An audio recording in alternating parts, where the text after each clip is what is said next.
Vincent Hervouette, vous nous parlez ce matin de la mort d'un Français en Syrie. Il s'était engagé auprès des Kurdes pour combattre Daesh, puis les Turcs. Il a été tué par un tir d'artillerie. Oui, il se faisait appeler Kendal Braze. Kendal, c'est un nom très commun au Kurdistan, c'est à peine un nom propre. Et Braze, parce qu'il était breton.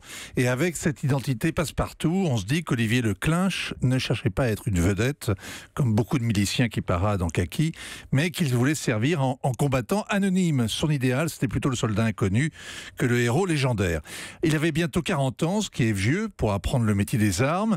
Il était né à Malétroit, en plein centre de la Bretagne. Il avait été vaguement journaliste dans les radios locales, ce qui est une façon d'être militant. Il se sentait breton plutôt que français, et la cause peut lui être reconnaissante, car depuis hier, on parle de la mort d'un combattant breton, pas d'un volontaire français. Un breton d'extrême gauche. Olivier Kendal se disait révolutionnaire, le contraire d'un nationaliste. Ce qui lui plaisait chez les Kurdes, c'est pas l'irrédentisme d'un peuple qui s'arc-boute pour arracher son droit à une nation, non, c'était la révolution marxiste-léniniste du camarade Öcalan, le leader suprême du parti du peuple kurde, que les Turcs ont enfermé dans une île-prison, et auquel ses partisans vouent un culte de la personnalité dont Staline lui-même aurait été jaloux. Le breton préférait voir l'égalité homme-femme chez les Peshmerga et la révolution en marche. Quand on fait partie de la brigade Henri Krasuki, on connaît la dialectique. Qu'est-ce qu'on sait de la guerre de Kendal Braze? Qu'elle a duré 6 mois. Il a débarqué en juillet, combattant de la 23e heure. Il a participé au siège de Raqqa. Les djihadistes ont fini par s'enfuir.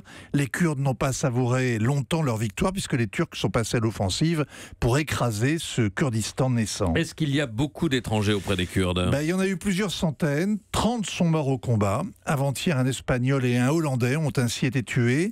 Pour les Kurdes, ce sont des martyrs. Pour les Turcs, des terroristes. Pour l'Europe, un casse-tête. Les Allemands rasent les murs. C'est une manie. Trop de Kurdes et trop de Turcs outre-Rhin, évidemment. Les Anglais arrêtent, jugent et condamnent, au motif que tuer des gens loin de chez soi, c'est toujours tuer.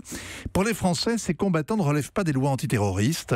Daesh étant l'incarnation du mal, le combattre, c'est faire de la résistance. C'est un idéal qui se moque des frontières, des lois de la guerre, des résolutions de l'ONU, notamment celles qui interdisent le mercenariat.